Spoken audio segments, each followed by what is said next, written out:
Fuck you! I don't need you anymore! I got my hands! Hello ladies and gentlemen, my name's Oliver! I don't know what that was. Darksiders is one of those games that seems to have gained a weird cult following over the years. Not to say the game is underrated, because critics seem to like it at the time, but it's just a game not many people talk about. I mean, at the time, people were more interested in Borderlands than yelling at children over Modern Warfare 2. Back in 2009 or something, during THQ's never-ending cycle of making wrestling games and licensed games, they decided to come up with the brilliant idea to make a hack and slash, because we didn't have enough of those in 2010. Of course, the issue with making a hack and slash is that you're gonna get compared to God of War and Devil May Cry whether you want to or not, because the genre is pretty damn shallow. What that means is, basically, if your game is nowhere near as good as those games, it's really gonna show. Surprise, surprise, Darksiders wasn't as good as those games. And it released 3 months before God of War 3, which was probably not planned, and I can imagine was quite upsetting. Now, that's not to say Darksiders is a carbon copy of God of War. It also copies Zelda. Okay. Just because a game copies another game doesn't mean it's automatically bad. So how about this? I'll complete the game and tell you if it's any good or not. Okay? You know, the whole point of the show? I mean, you got 2 sequels, so it must have done something, right? Now, 100%ing hack and slashes tends to mean getting every collectible and playing on the hardest difficulty. So, without further ado, let's embrace the dark side. That sounded better in my head. You know, the go-to thing everyone seems to go for when making a hack and slash is demons, and you can't blame them because demons are cool and make great enemies. Of course, the issue with this is that when you're trying to stand out in the sea of seemingly never-ending hack and slash games, you probably don't want to pick the things everyone does, and if you do, at least put your own spin and charm on it. The issue with Darksiders is that almost every aspect of it has been taken from other games, and it attempts to build this deep world with important characters, but doesn't really have enough story elements or just attention in general for it to work. For a majority of the game, it feels as though the story and world takes a backseat to the gameplay, and every once in a while they give you some random exposition that isn't interesting because the foundation of the world is so weak. The story of Darksiders is about heaven versus hell, and the only thing stopping them from killing each other are the 7 seals, which is a truce of sorts. If the truce is broken, then the 4 horsemen of the apocalypse come to restore the balance. Guess what? Some clumsy idiot broke the 7 seals. Shit. And our main protagonist's war comes down to stop heaven and hell from killing each other. But it turns out, the 7 seals weren't broken. And the other horsemen were not called. Then war is killed in battle.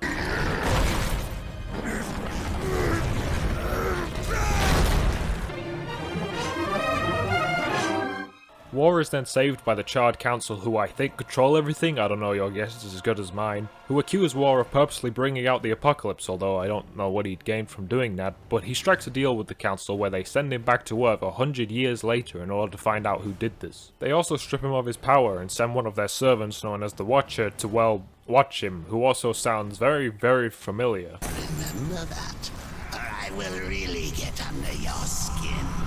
But you of all people should know, there's plenty wrong with me. Did you get all that? Don't worry, that's about as interesting as the plot gets. Okay, God, how do I sum this up well? Darksiders feels like it was written by a high school student. No, that's too far. That's offensive to high school students. It's clear that there was some sort of effort made here, but it's like they didn't bother to develop anything. I mean, the whole beginning I just explained to you is about all you get until the end of the game. None of the characters are interesting, and the plot doesn't really start until about 70% of the way through. It honestly feels like there's deleted scenes in this game. It's interesting because you got this amazing cast of voice actors who all do a good job, except from the main character who sounds like he's trying to convince everyone he's not angry. What is this? Where are my brothers? But your story isn't the main focus, so why bother? Now, I'm not going to pretend other games in the genre have amazing stories. I already covered Devil May Cry, which was, well... I should have been the one to fill your dark soul with yeah, I didn't need to see that light. again. But at least God of War had Kratos, who was a likable main character, even if the only thing he does is scream. Zeus! Zeus! Even though all of these games don't have impressive narratives, really the storytelling of these games are in the environments and the enemies you face. Thankfully, Darksiders gets this right for the most part. There is a large amount of variety in the areas you'll go to, making sure that the game doesn't get stale, and they've done a pretty good job. I should mention I am playing the remastered version of the game. I'm sorry, the War Mastered version. Oh, holy sh**. Okay, it's not as bad as Red Faction Guerrilla's Remastered Edition. That is the worst name ever. Who came up with that? Anyway, for a remaster of this game, which in 2010 didn't look very good at the time, it shows that even if your game graphically isn't impressive, it can still be saved through your art design. The tone and atmosphere of Darksiders still contains that dark and eerie feeling they were going for. Whether it's trudging through the desert or navigating through a forgotten tomb, there is always this evil, isolating feeling present, reminding you that the apocalypse really did happen. There is something strangely satisfying about walking through the world long after mankind has become extinct. It kind of reminds me of the Ringed City. Hand it over, that thing.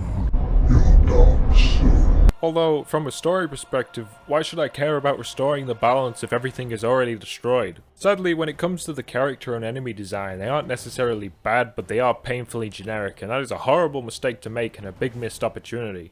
If you look at other games in the genre, they tend to always make their enemies visually interesting, but in Darksiders, the only interesting looking enemies are the bosses. For the most part, you'll be fighting the same enemies, just reskinned.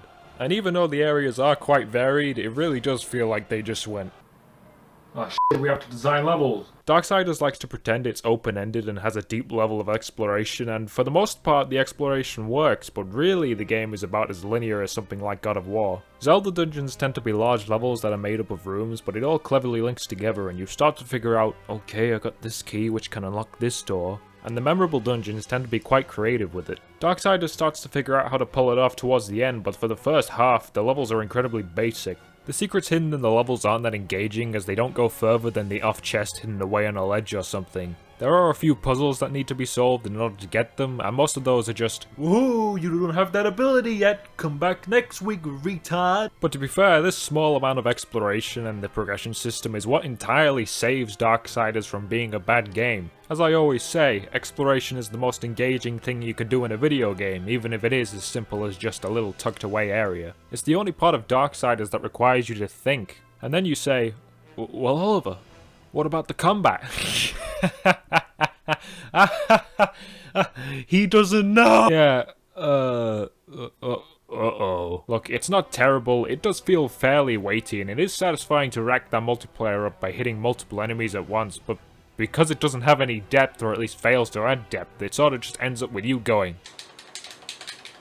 Darksiders is more single enemy focused than something like God of War, making its combat more in line with something like Devil May Cry. The issue is that when you go with this combat system, you actually have to design enemies. Oh shit, we have to design enemies! In Darksiders you have a basic attack button and a secondary weapon button, a dash, a block, and with the souls you acquire from killing enemies, Demon Souls came out roughly around the same time, so I'll forgive you for that. You can purchase different moves that you can pull off by pressing certain buttons together. Even with all this though, there aren't really any combos. You can use them all smoothly together, but chaining them doesn't do anything. Blocking is a pain in the ass because it's the same button as dashing, so if you're not standing still, you'll just dodge right into the enemy's attack. And dashing is a pain in the ass because instead of being able to dodge in any direction, you can rather dodge directly forwards or backwards or slightly to the side. This, ladies and gentlemen, is a big no-no. Have it so I can dodge where I want to in any direction. Most of the enemies in Darksiders are fairly weak and you can't telegraph their attacks, but because they're so weak, you can just juggle them anyway. It's this weird blend of Devil May Cry and God of War that doesn't work, and it feels like they couldn't decide what they wanted to do. The enemies you can telegraph and dodge, you can pretty much just tank even on the hardest difficulty, thanks to War being able to activate his super powerful form. And no, it's not as cool as it sounds. So, you tell me where the thought in this combat system is. If I don't have to think when fighting, then I'm going to play the game on autopilot, and that's the last thing you want because your player will get bored. There are people who are big fans of this game and probably disagree with me, but, well, you're wrong. You're incorrect. Mistaken. Take a look at any of the games in the genre that are considered to be the best and tell me Darksiders is anywhere near them. Sure, it's satisfying to do the execution moves and cut people in half, but this game is 15 hours long. The combat system isn't terrible, it's just lacking in depth. Thankfully, the bosses are fun, except for the first one. I don't like that one. It's just kind of annoying, to be honest. They offer a fair amount of challenge and always require a different strategy. They also look pretty cool. Now, my biggest issue with Darksiders by far is that it's so slow. Come on, man, hurry up. I haven't got all day. Actually, that's not true, but still, I would like to make it there in a reasonable amount of time. There is so much empty space in this game, and there is no sprint button. This is as fast as he goes, and it sucks. But when he grabs onto a ledge, oh, then he's like... Why there isn't a sprint button, I don't know. You do get a horse you can summon, but you only get it about halfway through and you can only use it in certain areas. It makes the 15 hours feel like 70, but I also honestly think the game is too long. The slow travelling mixed with the Shadow Lurker sections, which have you just do meaningless combat trials that aren't fun at all, make the game start to feel like a chore. Now, Darksiders isn't just a complete onslaught of enemies. A good amount of the game, of course, contains puzzles, which is a good way to break up the monotony of fighting. And also because Zelda had them. I mean, it even has its own victory music when you solve a puzzle. Thankfully, the puzzles here aren't awful. They work for what they are and require you to think. Unlike a lot of other games that put puzzles in where they're so simple that they feel like a waste of time, it adds a desperately needed amount of depth to the gameplay and overall are decent. Of course the puzzles should be only quick 5-minute things, and for the most part they are, except for the last area, which is about 2 hours of puzzles. Seriously, who made this and who put it at the end of the game? I just wanted it to be over and now I have to solve 2 hours of puzzles! Where do you live? I'll find you and not do anything, because I don't want to go to jail. I've only briefly touched on the progression system, but it's actually one of the best parts of the game, even if it isn't as good as other games in the genre. As I mentioned, there are moves you can buy for your main weapon and the 2 secondary weapons in the game, and these moves can also be upgraded with more souls. Not only this, but the weapons themselves will be upgraded the more you use them. It's not a complex system, nor will you pay much attention to it, but at least it makes fighting feel rewarding and not like a waste of time. When exploring the world, you'll come across pieces of health and wrath upgrades that when you collect enough will give you another bar. You can also find enhancements that will give you different bonuses depending on which weapon you attach it to. This is what will encourage you to explore areas, and I think it was handled pretty well.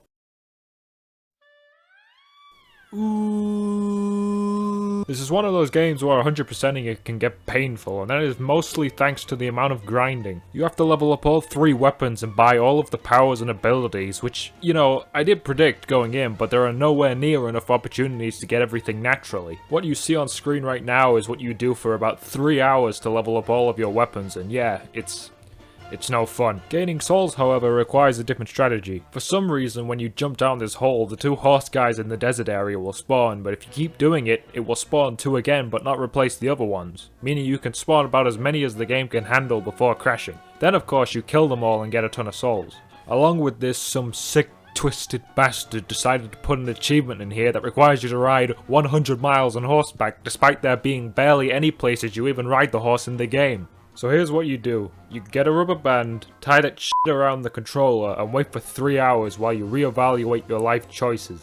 Also, when I mentioned backtracking, yeah, there's a lot of that. Thankfully, because I looked around a lot, I didn't have much trouble running back through and getting everything. Also, thanks to the Fury's Embrace enhancement that you can find, all of the secrets are revealed on the map. There is a fast travel, by the way, so you don't have to walk really slowly everywhere. Strangely, the fast travel works very much like the fast travel in the new God of War, so Darksiders ripped off God of War, which now has ripped off Darksiders. Huh. But instead of functioning just as a loading screen, you generally have to walk through this every time you fast travel somewhere. I guess they had to find some way to waste your time. Of course, backtracking and getting everything results in having a full health and wrath bar. Not only this, but if you get all 10 pieces of the Abyssal Armor, you get, well, the Abyssal Armor, which makes you take less damage and is kinda cool. But you know, there's no New Game Plus, so what's the point? The only thing this does is let you beat the last boss with ease, which isn't even that difficult anyway. There's also the skeleton with a top hat, and he's just wonderful, isn't he? Why'd I do this, huh? Why'd I have to pick a game from 2010 nobody cares about? I should've just played Quantum Break instead. Actually, you know what? I'd rather play Darksiders. It's not a bad game, but it was dated back then and it's dated now. I don't understand the obsession with this game. Some people think it's amazing, to which I say, have you played any other hack and slash before? Well, they did make a sequel, so I guess you have to check that out.